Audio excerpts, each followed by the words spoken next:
Hi guys, it's your boy Justin. As you can see, got all gussied up for the occasion. Wonder why? Well, like the video should say, this is a review of Deathstroke issue number 45 from DC Comics. So I said that I would make a video on this, and I know it's a little late because it's already out, and it's a little past it already being out because it came out the 3rd, but still, better late than never. So let's get to it. So the opening of this comic, we start off with Rose Wilson, Ravager, or Deathstroke's daughter.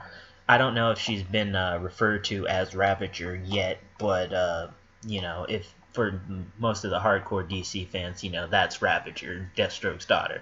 So Rose, she's taken Deathstroke's quote-unquote death the hardest, and last issue we saw her talking to James Gordon, the commissioner of the DC Police, or DC Police, of Gotham City Police, basically saying that, letting him know that she's pissed off her dad is dead.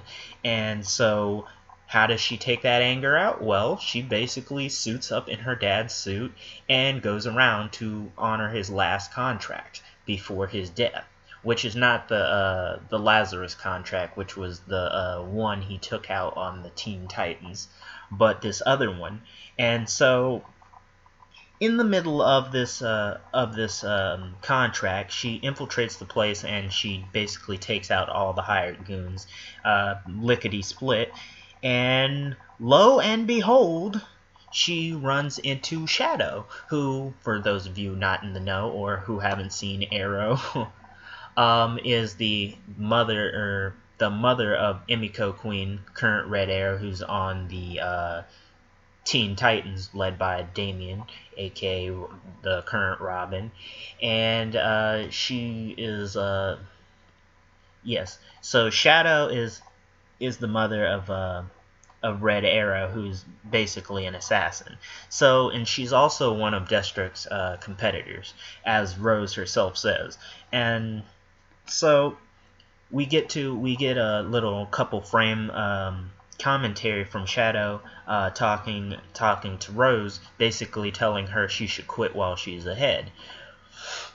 Freeze continuing on a bit as they're both fighting their way through with Rose trying to follow Shadow through the complex. We eventually learn that Shadow has actually killed the Mark, whereas Rose hasn't. She's basically just incapacitated everybody. And so with Shadow having left, she ends up basically getting wrecked by these robots, which are able to pierce Deathstroke's icon suit. Phase out to the next scene. This time we get a little bit of we get to see what's going on with Jericho, Deathstroke's son, or Joey as he's also known. And so it turns out that Joey is in a relationship, not surprising, with this guy named Terrence.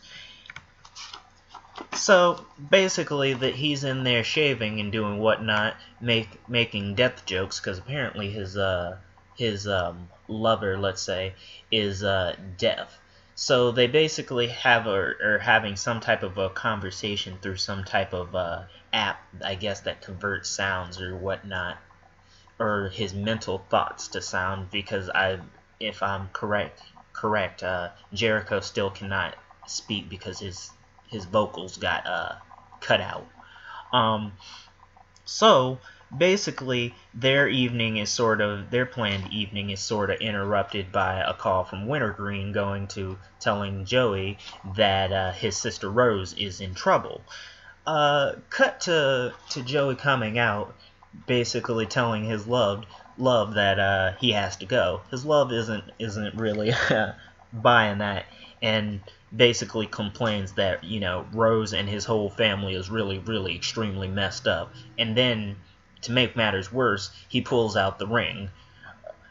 Yeah, I know. I was shocked too. This man has more rings than anybody. So, with that, Jericho flies off, slightly perturbed, because he's like, I don't want to give this, because he says he wants to give this life up, but he's not exactly committed yet. So, then flash forward again, we get Rose and Jericho confronting each other.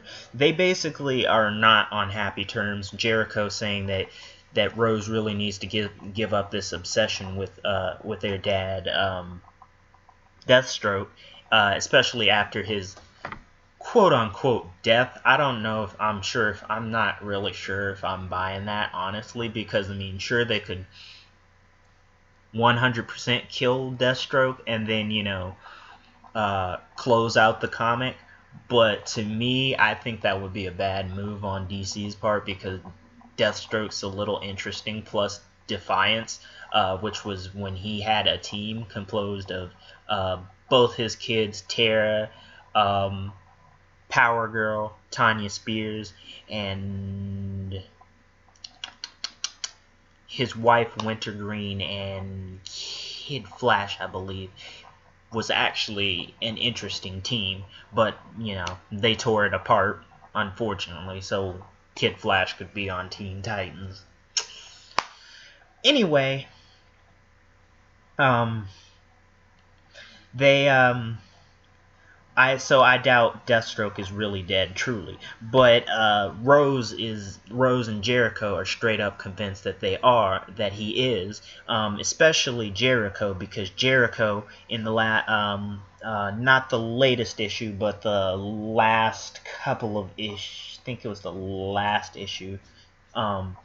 He told the Teen Titans about something regarding Deathstroke, and so Emiko Queen, Red Arrow, supposedly shot Deathstroke through the eye, killing him, but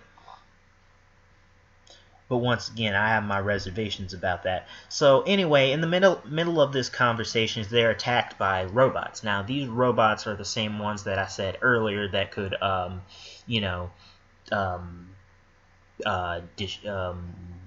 penetrate Deathstroke's armor and basically almost destroy it. So Rose managed to get out of it somehow the first time, but this time they attack her, and they also attack Joey.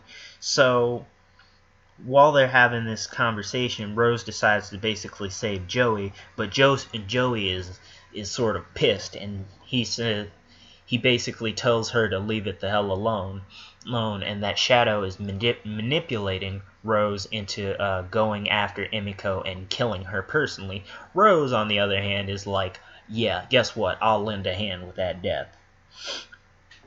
So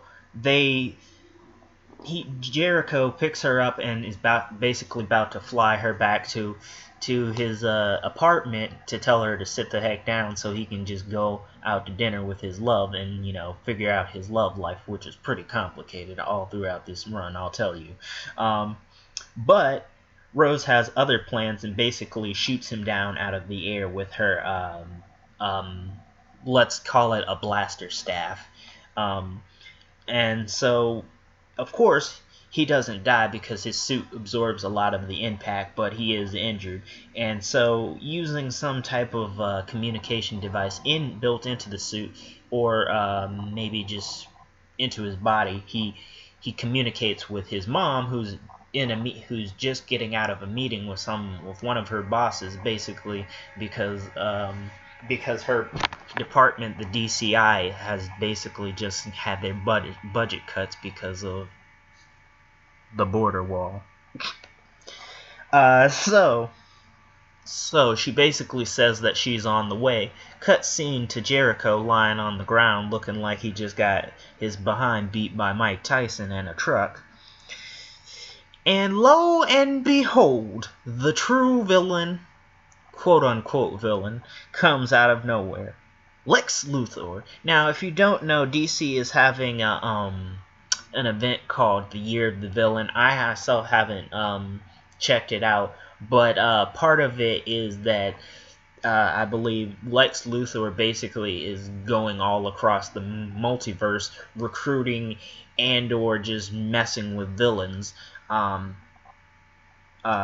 for some grand scheme. And here he appears before Joey and tells him that that he's not his mom, but that he wants him to join the Legion of Doom, and he even refers to him as Deathstroke, which is sort of significant because these latest chapters are sort of about, because the last chapter was the funeral for Deathstroke, so now it's all like, is who's gonna take up the mantle of Deathstroke.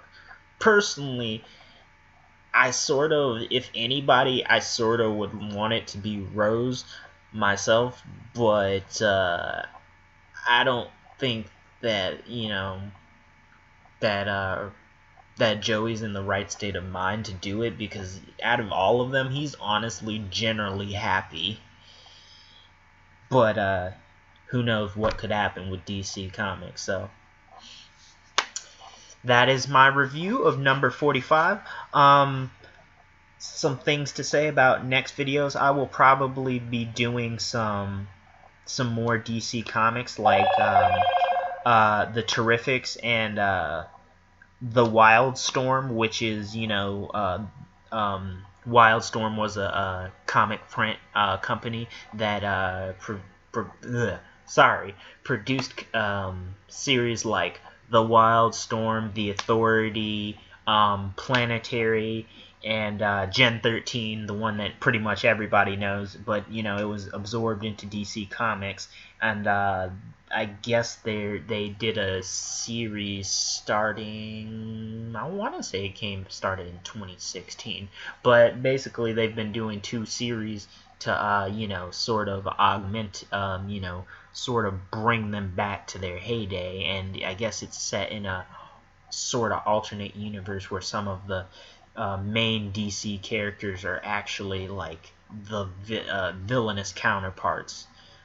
But still, it's a great story and it should be checked out. I believe that series is coming to an end, but I think that they're planning to do some of the other works involved with the Wildstorm universe.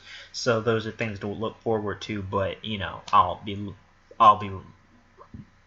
reviewing those, and I'll also be talking about the Terrifics, which is partially one of my favorite DC comics at the moment, because it's like, what they have going on at DC as of a couple years, as of 2016, I believe now, is this thing they call the New Age of Heroes at DC Comics, and it was really great. It introduced a whole list of new teams and new heroes like Damage, the Silencer, Brimstone, the Terrifics, which is really just a combination of a couple different heroes, but I particularly like it because it actually has a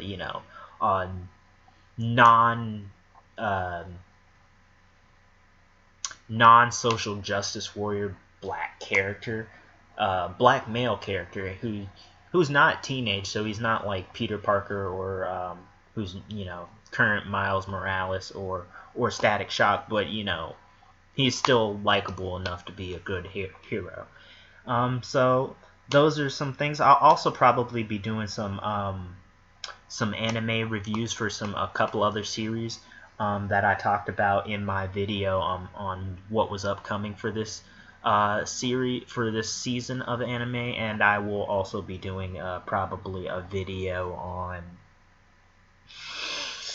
I will actually be doing some reaction videos if I get some time, because there are some videos that I actually wanted to react to, and some requested videos too. So look forward to those too. Alright? Thanks, guys. Keep breezy.